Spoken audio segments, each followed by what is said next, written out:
Hello दोस्तों, मैं Sarla Yadav SY Hindi platform channel पर एक बार फिर से आप सभी का हार्दिक अभिनंदन करती हूं।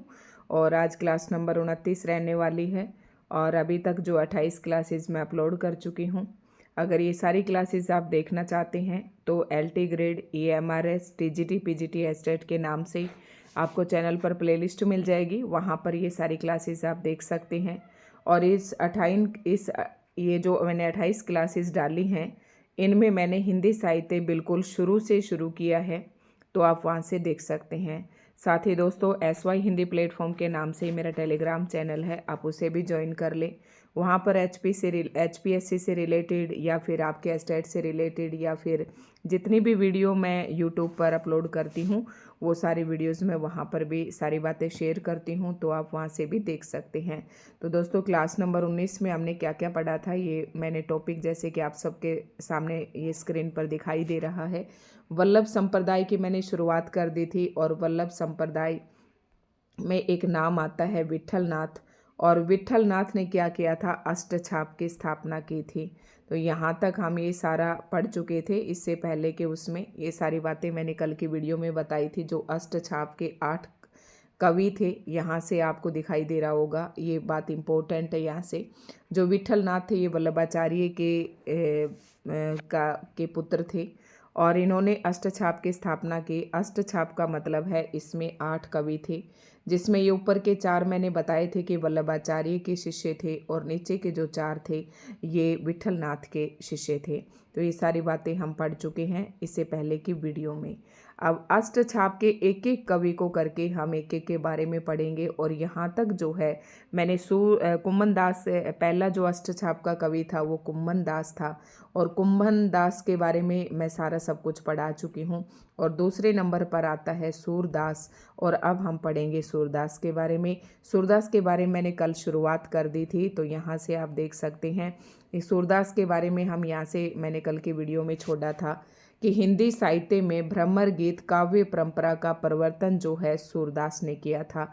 ये बात भी हम पढ़ चुके थे। अब सूर सागर एक रचना है सूरदास जी की। 3 रचनाएं इनकी प्रमुख है, सूर सागर, साहित्य लहरी और सूर सारावली। तो 3 रचनाएं हैं। अब सूर सागर नामक जो काव्य है, इनका काव्य रूप के संबंध में निम्न विद्वानों का मत निम्नलिखित है। काव्य के भी अनेक रूप होते हैं, जैसे प्रबंध काव्य, महाकाव्य, खंड काव्य, तो ये गीति काव्य, तो ये चंपू काव्य। तो सूर सागर जो है ना, वो किस प्रकार का काव्य है, इसके संबंध में अनेक विद्वानों के अलग अलग मत हैं। यहाँ से हम शुरू करेंगे, कल मैंने यहीं से छोड़ा था। तो दोस्तों, बने रहिए हमारे साथ। अगर आपको वीडियो पसंद आती है तो वीडियो को लाइक एंड शेयर जरूर करें। चैनल पर नए हैं तो चैनल को सब्सक्राइब कर लें और अपने दोस्तों के साथ भी शेयर कर दें। और 17 और 18 तारीख जो है जनवरी, 17-18 जनवरी 2026 की जो टेंटेटिव डेट दी गई है, संभावित डेट एस्टेट की दी गई है, इसके रहते इसलिए मैंने जल्दी जल्दी वीडियो डालनी शुरू की हैं, क्योंकि काफ़ी कैंडिडेट हैं जो एस्टेट के हमारे साथ जुड़े हुए हैं। और ये एस्टेट वाले कैंडिडेट जो NCERT पढ़ना चाहते हैं 6 to 8 और 9 to 12, तो ये NCERT की लगभग जो है ना चैप्टर मैंने लगभग क्लासेस की मैंने पढ़ा रखी हैं। आप वहाँ से देखना शुरू कर दें और अपनी तैयारी को फास्ट स्पीड से रखें। अब सूर सागर के काव्य रूप को लेकर जो मत है वो देखते हैं। पहला विद्वान है डॉक्टर चंदबली पांडे और इनका मत है, ये इनको एक लीला प्रबंध काव्य या भाव प्रबंध काव्य, यानी कि काव्य के रूप से देखें तो ये प्रबंध काव्य है, लेकिन इन्होंने क्या कहा है, इसे लीला प्रबंध काव्य या फिर भाव प्रबंध काव्य। ठीक है, तो लीला जिसमें दिखाई गई है कृष्ण जी की, वैसे प्रबंध काव्य होता है कि एक रचना को एक कहानी टाइप में लेकर आगे बढ़ते हैं, इस तरीके की रचना में। हजारी प्रसाद द्विवेदी जी क्या कहते हैं, इन्होंने सूर सागर को एक गीत काव्यात्मक मनोरागों पर आधारित विशाल महाकाव्य कहा है। ठीक है, तो ये अलग अलग विद्वानों के मत है, एज इट इज़ आपको याद रखने हैं। ब्रजेश्वर हजारी प्रसाद द्विवेदी जी का इम्पोर्टेंट हो जाता है, इनका प्रश्न पूछने की ज़्यादा संभावना रहती है। तो ब्रजेश्वर वर्मा जो है इसे कृष्ण चरित का महाकाव्य कहते हैं और सर्वसम्मति से सभी विद्वानों ने इन्हें गेय मुक्तक काव्य माना है। अब आपको एक बात बताती हूँ कि प्रश्न यहीं से पूछा जाता है कि सूर सागर किस प्रकार की रचना है, तो गेय मुक्तक काव्य है, आपको ये बताना है। आगे बात करते हैं। अब भ्रमर गीत की परंपरा का जो परिवर्तन है ये भी सूरदास ने किया था। तो भ्रमर गीत जो रचना है इनकी सूरदास जी की, उसमें कुल 700 पद हैं। बहुत ही इंपॉर्टेंट है कि एक बात, प्रोफेसर मनेजर पांडे ने भ्रमर का 3 रूप बताया है। एक तो भ्रमर को यानी कि भंवरे को संबोधन करके उन्होंने कृष्ण जी के बारे में लिखा है, इसमें यही मतलब होता है भ्रमर का। और भ्रमर जो है भंवरे का जो पर्याय हम मानते हैं। तो यहाँ पर एक प्रोफेसर मनेजर पांडे हैं, इन्होंने भ्रमर के 3 रूप बताए हैं। भ्रमर के 3 रूप कौन कौन से, एक तो कृष्ण का प्रतीक, एक उद्धव का प्रतीक और एक स्वतंत्र रूप में। तो ये आपको ध्यान रखना है। दूसरी इंपॉर्टेंट बात है कि जो भ्रमर गीत है जो सूरदास ने लिखा, उसको उपालंब काव्य भी कहते हैं। यानी कि उपालंब का मतलब होता है उल्हाना, उलाने जो देते हैं, ठीक है। इसमें जो गोपियां हैं, जो भगवान श्री कृष्ण जी हैं, वो उद्धव को योग का संदेश देकर गोपियों के पास भेजते हैं कि वो निर्गुण भक्ति करें, योग भक्ति करें। इस पर जो गोपियां हैं वो उद्धव से कुछ ताने मारती हैं कि हम तो इतने दिन से इंतजार कर रहे थे, कृष्ण जी ने हमारे प्यार का क्या किया, हमारे जो हमने उनसे प्रेम किया था। तो इस तरीके से वो ताने मारती हैं उद्धव को जब वो योग का संदेश लेकर आता है। तो इसे कहते हैं, भ्रमर गीत को एक उपालंब काव्य भी कहते हैं। आचार्य रामचंद्र शुक्ल ने इसे ध्वनि काव्य कहा है। ये इंपॉर्टेंट पॉइंट है, पूरा ही इसे आप लिख लें और याद कर लें। अब बात करते हैं सूर सारावली की। तो दूसरी रचना है इनकी सूर सारावली, और इसमें 1107 छंद हैं। भ्रमर गीत सार में कुल 700 पद हैं। इसकी रचना संसार को होली का रूपक मानकर की गई है। ये बहुत ही इंपॉर्टेंट बात है, ये भी आपको याद रखनी है। एक एक पॉइंट आपकी परीक्षा उपयोगी है। सुर सारावली के बारे में ज़्यादा बातें नहीं है। सुर सारावली में 1107 छंद है। इसकी रचना होली का रूपक मानकर की गई है, ठीक है, ये बात याद रखनी है। तीसरी रचना आती है सूरदास जी की साहित्य लहरी, और इसका जो प्रकाशन वर्ष 1550 ईस्वी है। साहित्य लहरी में अलंकार और नायिका भेदों के उदाहरण प्रस्तुत करने वाले 118 दृष्टिकूट पद हैं। दृष्टिकूट पद होते हैं जो थोड़े से क्लिष्ट होते हैं, जो थोड़े टफ से होते हैं, थोड़े मुश्किल होते हैं। तो इस तरीके के दृष्टकूट, प्रश्न ये पूछा जाता है कि सूरदास की कौन सी रचना में दृष्टकूट पद हैं, तो आपको बताना है कि साहित्य लहरी में है। कितने हैं? 118 हैं साहित्य लहरी में। और किसका वर्णन किया गया है? अलंकार और नायिका भेद, ठीक है। इतनी बातें आपको याद करके चलनी है। अब अगला कथन है आचार्य रामचंद्र शुक्ल जी का, मोस्ट इम्पोर्टेंट है ये, यूजीसी नेट तक ये कथन पूछा जाता है, तो आपको भी याद रखना है कि वात्सल्य और श्रृंगार के क्षेत्र का जितना अधिक उद्घाटन सूर ने बंद आंखों से किया उतना किसी और कवि ने नहीं। इन क्षेत्रों का कोना कोना वे झांक गए। कौन से क्षेत्र? वात्सल्य और श्रृंगार का। यानी कि भगवान श्री कृष्ण जी ने वात्सल्य का वर्णन किया और श्रृंगार का। इसमें बात देखें, जो संतान के लिए अपने माँ बाप का जो प्रेम होता है उसे वात्सल्य, यानी कि संतान के प्रति जो प्रेम है उसे वात्सल्य प्रेम कहते हैं, और ये श्रृंगार है। तो श्रृंगार के क्षेत्र का जितना उद्घाटन सूर ने बंद आंखों से किया, यानी कि सूरदास जी जन्म से ही अंधे थे, तो रामचंद्र शुक्ल जी कहते हैं कि उतना तो किसी कवि ने भी नहीं किया। यानी कि वात्सल्य और श्रृंगार के कोना कोना वे झांक कर आए हैं।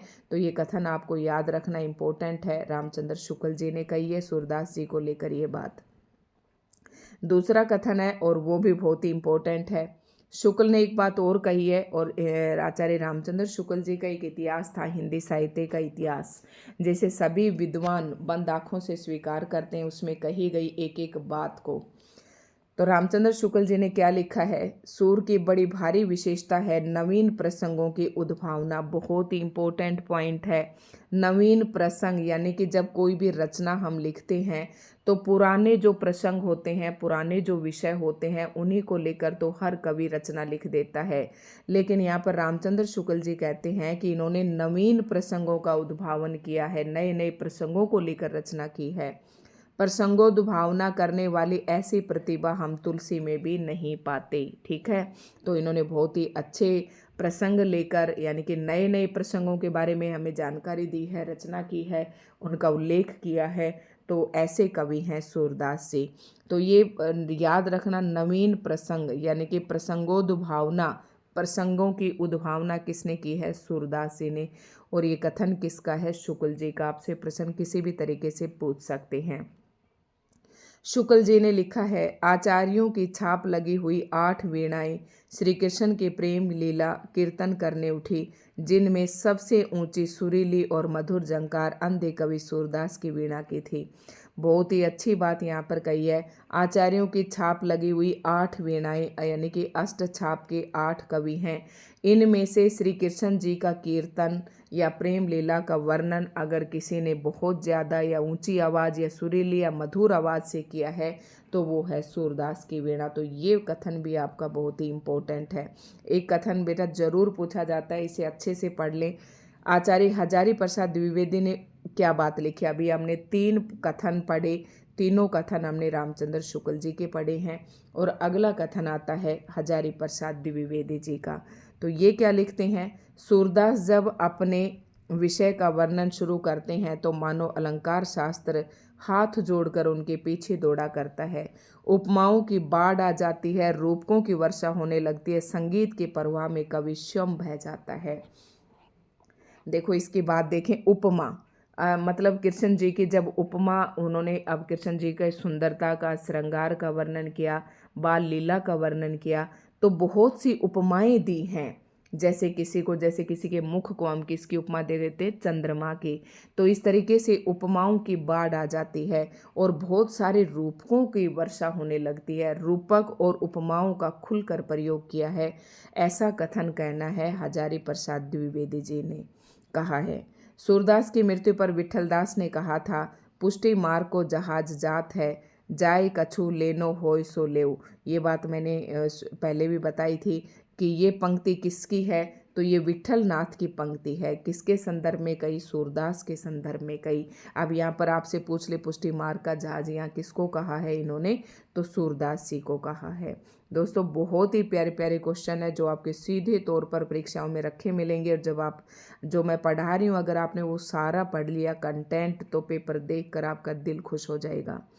नेक्स्ट है, सूरदास का अंतिम पद निम्नलिखित है। खंजन नैन रूप रस माते, अति सहचारा चपल अनियारे, पल पिंजरा न समाते। खंजन नैन सूरदास जी का ये खंजन नैन एक उपन्यास भी लिखा है अमृतलाल नागर ने, और ये सूरदास के चरित्र पर ही आधारित है। तो ये सूरदास जी का अंतिम, जो मैंने अभी बात बताई, ये प्रश्न भी पूछा जाता है। तो सूरदास जी का ये अंतिम पद था, इसे याद रखें। मतलब ध्यान रखें कि ये पद किसका है। सूरदास को वात्सल्य रस का सम्राट माना जाता है। वेरी मोस्ट इम्पोर्टेंट, जितने मर्जी स्टार लगाए इस पॉइंट पर। परीक्षाओं में पूछा जाता है कि वात्सल्य रस का सम्राट किसको माना जाता है? तो सूरदास जी को माना जाता है। अब अगला हमने कुम्भनदास पढ़ लिया अष्टछाप में, दूसरा हमने सूरदास पढ़ लिया, और तीसरा हम पढ़ रहे हैं परमानंद। तो परमानंद ने वल्लभाचार्य से अरेला प्रयाग में दीक्षा ग्रहण किया। परमानंद की रचनाओं में परमानंद सागर प्रमुख है, जिसमें 635 पद हैं। इसके अतिरिक्त दान लीला, ध्रुव चरित भी इनकी प्रमुख रचनाएं हैं। हर एक कवि की हम एक एक रचना के बारे में बात कर रहे हैं, बिल्कुल विस्तृत बातचीत कर रहे हैं।